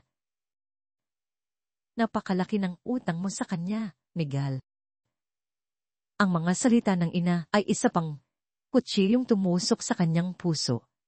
Tama, napakalaki ng utang niya kay Althea. Isang utang na loob na marahil na hindi niya mababayaran habang buhay.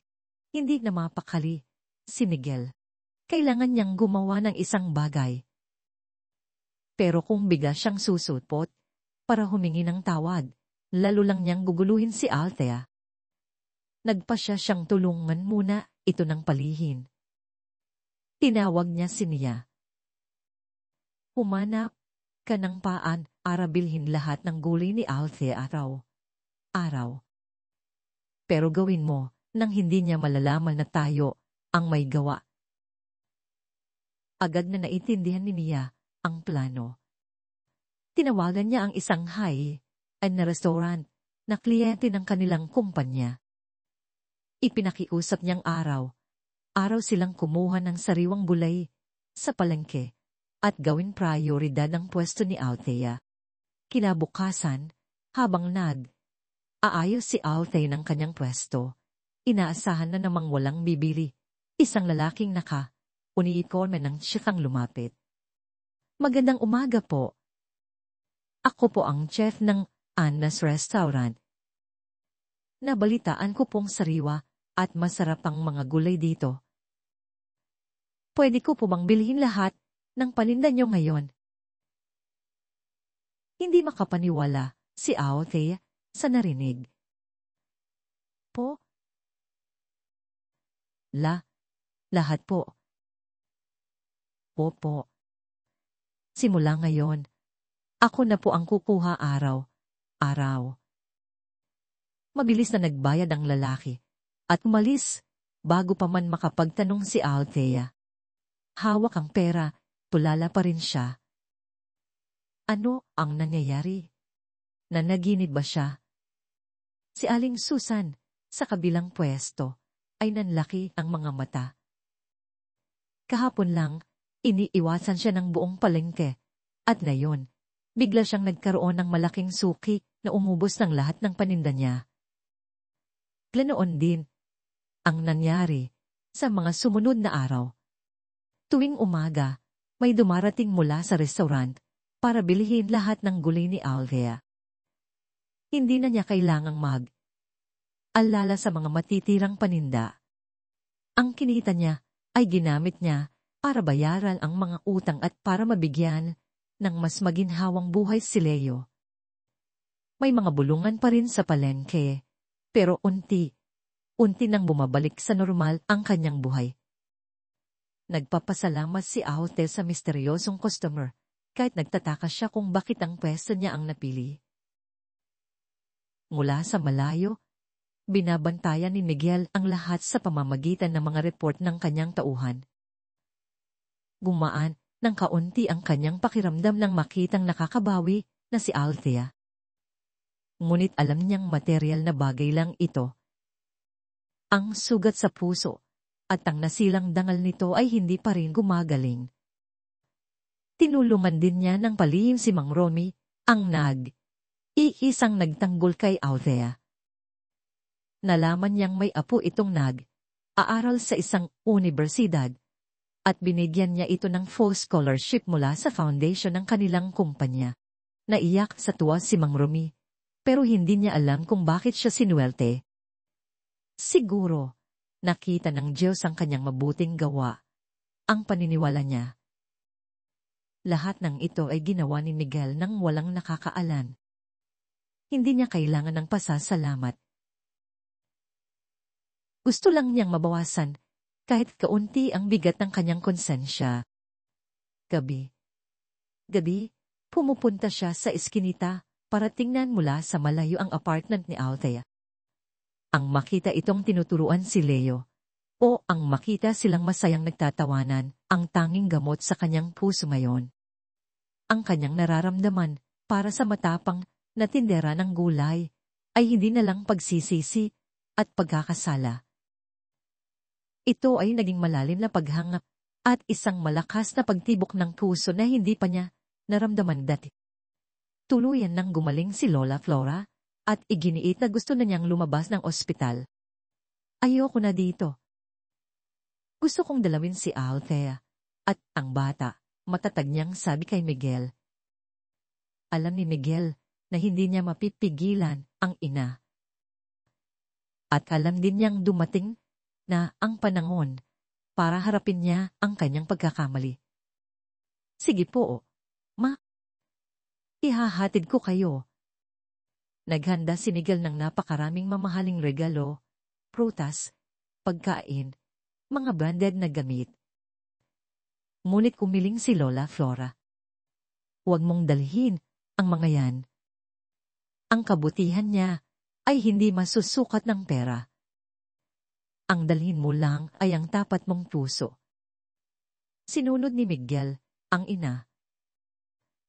Isang basket ng prutas lang ang itinira niya. Isang hapon, dinala niya ang ina sa apartment ni Althea. Kumatok siya sa pinto. Naghahanda ng hapunan si Althea at inakalang si Mang Romy iyon. Pagbukas niya ng pinto, natigilan siya. Sa harap niya ay si Lola Flora, mas malusog at masigla. At sa tabi nito, si Miguel. Lola, hindi alam ni Ate kung ano ang sasabihin. Lumapit si Lola Flora at hinawakan ang kanyang kamay. Nangingilid ang luha sa mga mata nito. Ale, salamat. Maraming salamat sa pagligtas mo sa buhay ko. Wala po iyon. Natutuwa po akong magaling na kayo. Nahihiyang sagot ni Althea. Nakatayo si Miguel sa likuran, nakayuko, at hindi makapagsalita. Hindi niya kayang tingnan si Althea. Pumasok sila sa loob. Simple pa rin ang bahay, pero mainit ang pakiramdam. Nakita ni Leo si Lola Flora at masayang tumakbo para yakapin ito. Lola, miss po kita. Ako rin, apo. Hinaplos ni Lola Flora ang ulo ni Leo. Pagkatapos ng ilang kwentuhan, diretsyong tiningnan ni Lola Flora si Miguel at sinabi sa matigas na boses. Miguel, ano nang ginagawa mo diyan? Wala ka bang sasabihin kay Althea? Nagulat si Miguel, huminga ng malalim, at lumapit sa harap ni Althea. Hindi siya makatingin ng diretsyo. Althea? Ako. Pasensya ka na. Paos ang kanyang boses. Nagkamali ako. Aging tanga ako, at sinabihan kita ng masasakit na salita. Umihingi ako ng tawad. Ahimik na tinitingnan ni Althea ang lalaking nakayuko sa harap niya. Wala na ang mayabang at malupit na anyo nito. Aning taos, pusong pagsisisi ang naroon. Hindi siya mapagtalim ng sama ng loob. At higit sa lahat, ngayong nakita niyang magaling na si Lola Flora, gumaan na rin ang kanyang pakiramdam. Ayos na po. Tapos na yon, mahina niyang sabi. Hindi pa tapos. Angat ng tingin si Miguel at diretsyong tumingin sa kanyang mga mata.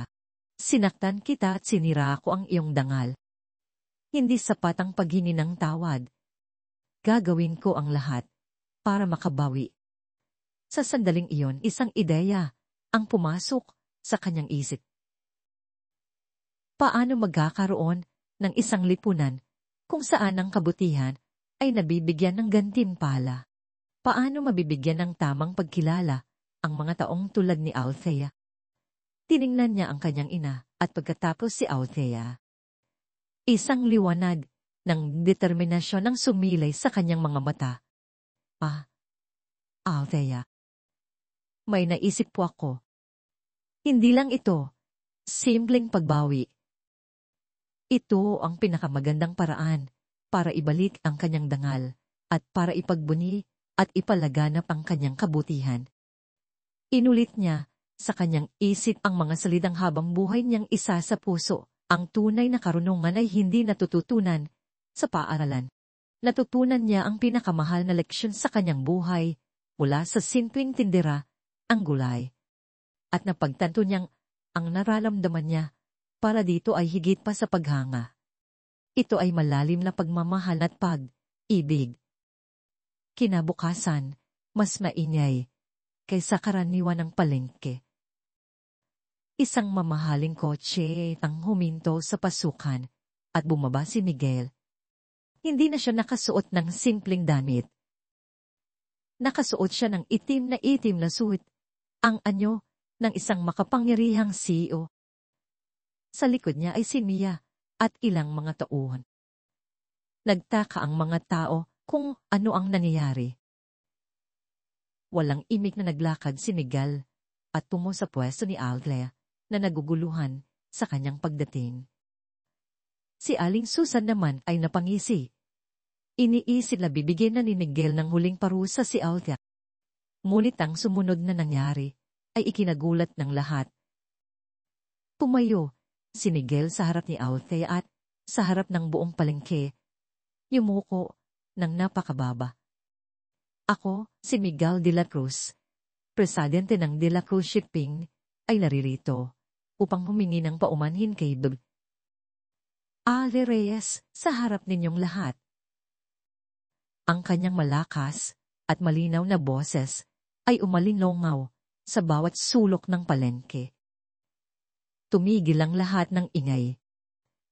Nakanganga ang mga tao.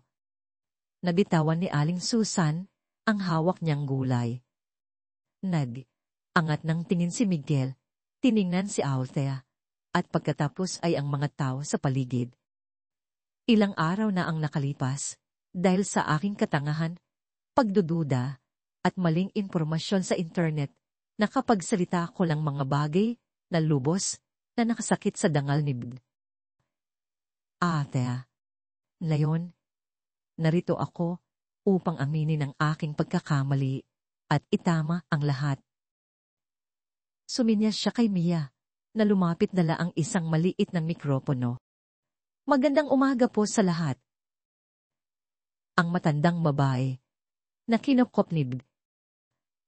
Althea ay walang iba, kundi ang ina ng aming presidente, si Dean Tora de Gatcos. Naligaw po si Maang Flora at nawala sa sarili, at si Bud. Althea ang uwi sa kanya, nagpakain, at buong pusong alaga. Siya rin po ang pumasan sa kanya, papuntang ospital sa gitna ng bagyo, at gumastos ng kanyang kakarampot na pera para sa bayarin. Si Dubi. Althea po ay isang bayani sa aming pamilya. Isang malakas na wow ang narinig mula sa mga tao. Isang napakagulat na katotohanan. Nagpatuloy si Miguel, mababa at puno ng emosyon ang kanyang boses. Dati, naniniwala akong kayang ayusin ng pera ang lahat at masubok nito ang puso ng tao. Ngunit itinuro sa akin ni Bibin Althea na may mas mahalaga pa. kaysa sa pera. Ito ay ang kabutihang walang hinihinging kapalit at ang katapatan. Tumingin siya nang matalim sa direksyon ng pwesto ni Aling Susan. Alam na rin po namin kung sino ang nagpakalat ng masamang tsismis. Haharapin po niya ang karampatang aksyong legal. Ngunit ang gusto kong sabihin na yon ay isa lang, binubulag ng inggit ang mga mata at uudyok ng kalupitan. Pero hindi nito kailanman kayang patayin ang liwanag ng kabutihan. Muli siyang humarap kay Althea. Ang kanyang boses ay naging malumanay at tapat. Althea, muli, patawad. Talang kong huli na ito at hindi mabubura ang lahat ng sakit na idinulot ko. Ngunit sana, tanggapin mo, nakatayo lang si Althea. Tumadaloy ang luha sa kanyang pisngi. Hindi luha ng sakit, kundi luha ng ginhawa. Sa wakas, napatunayan ang kanyang pagiging inosente sa pinakapubliko at pinakamarangmal na paraan. Ang mga tao sa paligid, ang mga dating nanlait at tumawa sa kanya, ay nakahiyuko na ngayon, nahihiya sa kanilang ginawa. Nahihiya na nagpadala sila sa tsismis at samang sinaktan ng isang mabuting tao. Si Aling Susan ay numumutla at nanginginig, ngayon lang napagtanto ang bigat ng kanyang kasalanan. Pinunasan ni Althea ang kanyang luha, tiningnan si Miguel at marahang tumamo. Tinatanggap ko. Sa sandaling iyon, na puno ng palakpakan ng palengke. Hindi palakpak ng panunumbat, kundi palakpak ng ginhawa at paghanga. Para sa tindilaran ng gulay at para sa binatang CEO na may lakas ng loob na aminin ang kanyang pagkakamali. Iyon ay isang umagang hindi malilimutan sa lumang palengke. Isang paghingi ng tawad ang naglinis sa pangalan ng isang babae at gumising sa konsensya ng marami. Matapos ang publikong paghingi ng tawad, nagbago ang buhay ni Althea. Tinitingnan na siya ng mga tao sa palengke ng may paggalang at pagmamahal. Lahat ay sa kanya na bumibili at nakikipagkwentuhan. Si Aling Susan ay bigla na lang nagsara ng pwesto at lumita. Tinupad ni Miguel ang kanyang pangako. Ilang araw ang lumipas, bumalik siya kasama ang ina. Tinipon ang mga tao at nag-anunsyo. Bilang pasasalamat sa kabutihan ni Althea at para maipalaganap ang ganitong gawain, nagpasya po akong magtayo ng isang charity foundation na ipapangalan sa aking ina, ang Flora de la Cruz Charity Foundation. Tutulungan po nito ang mga nangangailangan at mga matatanda sa ating komunidad. Nagpalakpakan ang mga tao, nagpatuloy si Miguel. At para pamunuan ang mga gawain ng foundation dito sa ating lugar, wala na po akong maisip na mas karapat, dapat pa kaysa kay Althea. Umarap siya kay Althea at magalang na nagsalita. Althea, gusto ko po sanang ikaw ang mamuno sa isa sa mga proyekto ng Kagame. Ang pangalan po ng proyekto ay Pwesto ng Pag-asa. Natulala si Althea. Pwesto ng Pag-asa. Opo, ngumiti si Miguel. Kami po ang magpopondo para magtayo dito ang mas malaki at mas malinis na pwesto ng gulay. Ikaw po ang mamamahala. Mula sa kikitain, ibabawas ang iyong sahod at gastos at ang lahat ng tubo ay mapupunta sa foundation para tulungan ng iba. Ang iyong pwesto ay hindi na lang para sa kabuhayan, kundi magiging isang lugar kung saan nagmumula ang kabutihan. Hindi makapagsalita si Althea. Siya, isang simpleng tindera, ang mamumuno ng isang proyekto. Kaya ko po ba yon? Lumapit si Lola Flora at hinawakan ang kanyang kamay. Kaya mo, Iha, ang iyong kabutihan at katapatan ay isang bagay na hindi matututunan sa paaralan. Basta't gawin mo ng buong puso, magtatagumpay ka. Sumabat si Mang Romy. Oo nga, Althea, mabuti yan. Susuportahan ka naming lahat. Dito, sa palengke, sumigaw din ng suporta ang ibang mga tao. Naramdaman ni Althea ang tiwala ng lahat at nagkaroon siya ng lakas ng loob. Tumingin siya kay Miguel at Lola Flora at tumango. Sige po. Gagawin ko po ang lahat ng aking makakaya. Isang linggo ang lumipas, isang bago, malinis, at malaking pwesto ng gulay ang itinayo sa gitna ng palengke. Sa itaas nito, isang malaking karatulang kahoy ang nakasabit, pwesto ng asa kung saan nagmumula ang kabutihan. Suot pa rin ni Agay ang kanyang simpleng apron at may mabait na ngiti, pero hindi na siya iisa. Maraming voluntaryo ang tumutulong sa kanya. Ang pwesto ay laging puno ng tao. Hindi na bumalik si Lola Flora sa kanilang mansyon. Miguel, gusto kong tumira kasama si Althea. Pakiusap niya. Masyadong malaki at malamig doon. Gusto ko sa isang lugar na may init ng pamilya kung saan nakikita ko araw si Leo at si Althea. Naiyak sa tuwa si Althea. Ang kanilang apartment na ipinaayos ni Miguel ay naging isang mas maluwag, mas mainit, at mas masayang lugar. Ngayon, may tunay na siyang pamilya. Isang mabait na ina at isang cute na anak. Ang kanyang buhay ay nagbukas ng isang bago, mas maliwanag, at mas makabuluhang kabanata. At lahat ng iyon ay nagsimula sa isang munting kabutihan na inialay niya sa isang estranghero. Sa isang hapon ng Sabado, ang ginintuang sikat ng araw ay tumatagos sa bintana. Sa kanilang malinis na tahanan, isang simple, ngunit masarap na hapunan ang nakahanda. Ang bango ng sinigang na isda ang umuusok na kanin. Espesyal ng araw na yon. Ito ang unang pagkakataon na makakasalo ni Miguel ang kanyang munting pamilya sa hapunan. Nakasuot lang siya ng simpleng puting polo at mas mukha siyang mabait at palakaibigan. Umupo siya sa tabi ni Leo at pinanood ang bata na maingat na hinihimay ang isda para kay Lola Flora. Lola, kain po kayo para lumakas kayo, sabi po ni Mama. Pambatalino daw po ang isda, sabi ni Leo. Ngumiti si Lola Flora at hinaplos ang ulo ni Leo. Salamat, apo ko. Umupo si Alde sa tapat nila, masayang pinagmamasdan ng eksena. Medyo nahihiya, nilagyan niya ng ulaw ang plato ni Miguel. Kain po kayo. Pasensya na po kung hindi niyo magustuhan. Simpleng lutong.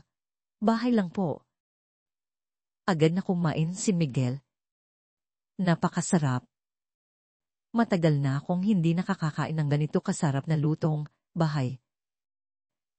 Totoo ang sinabi niya. Sa loob ng maraming taon, sa mga mamahaling restaurant, isa lang siya kumakain sa kanilang malaking mansyon. Nakalimutan na niya ang lasa ng pagkaing pinagsasaluhan ng pamilya. Naging masaya ang kanilang hapunan. Nagkwento si Leo tungkol sa eskwela, nagbahagi si Lola Flora ng mga alaala, at si Althea ay nakikinig lang at ngumingiti. Paminsan, nagkakatinginan sila ni Miguel at may hindi maipaliwanag na emosyon sa pagitan nila. Pagkatapos kumain, tinulungan ni Miguel si Althea na magligpit. Habang nakatayo sa tabi niya sa maliit na kusina, isang kakaibang kapayapaan ang kanyang naramdaman. Salamat, bulong niya. Para po saan? Nagulat si Althea. Salamat sa pagtuturo sa akin kung ano ang pamilya, kung ano ang kabutihan, Tinitigan niya ito. Ang kanyang mga mata ay tapat at mainit. At salamat sa pagpapatawad mo sa akin. Ngumiti si Althea, isang ngiting kasing init ng papalubog na araw. Marami na po kayong ginawang mabuti. Sa sandaling iyon, tumakbo si Leo, dala ang bago niyang drawing. Isang makulay na larawan na gawa sa Crayola. May 4 na taong magkakahawak, kamay, isang babae, isang bata, isang matanda, at isang matangkad na lalaki. Ipinakita ni Leo ang drawing, masaya. Tingnan niyo po, si Mama, si Lola, si Tito Miguel. Tayo po yan, ang pamilya ko, sabi po ni Mama. Kapag marami sa bahay, masaya, ang saya. Saya na po ng bahay natin ngayon. Natigilan ng 3 matatanda sa sinabi ni Leo. Naluluha si Althea at ngumiti si Lola Flora. Naramdaman ni Miguel ang malakas na pagtibok ng kanyang puso. Ang pamilya ko. Ang mga salitang iyon mula sa isang bata ay napakasagrado at napakainit pakinggan. Lumuhod siya para maging ka. Ledol si Leo at nanginginig na nagsalita. Ama ka, Leo. Napakasaya na nga ng bahay natin. Angat siya ng tingin kay Althea. Muling nagtama ang kanilang mga mata. Wala nang aalilangan o distansya. Ang naroon ay unawa, paggalang at isang ibig na tahimik ngunit malalim na umuusbong. Ang kwento ay hindi nagtapos sa isang matamis na amin, kundi sa malinaw na tawa ng isang bata at sa init ng isang pamilyang nagsasalo sa kainan. Ang papalubog na araw ay nagbigay ng ginintuang kulay sa mga sariwang gulay at sa karatulang kahoy sa itaas nito, pwesto ng asa kung saan nagmumula ang kabutihan. Ang mga salitang iyon ay tila isang pangako ng isang mas maliwanag na hinaharap, kung saan ang kabutihang nagsimula sa isang simpleng lugar ay patuloy na uunlad at igagalang.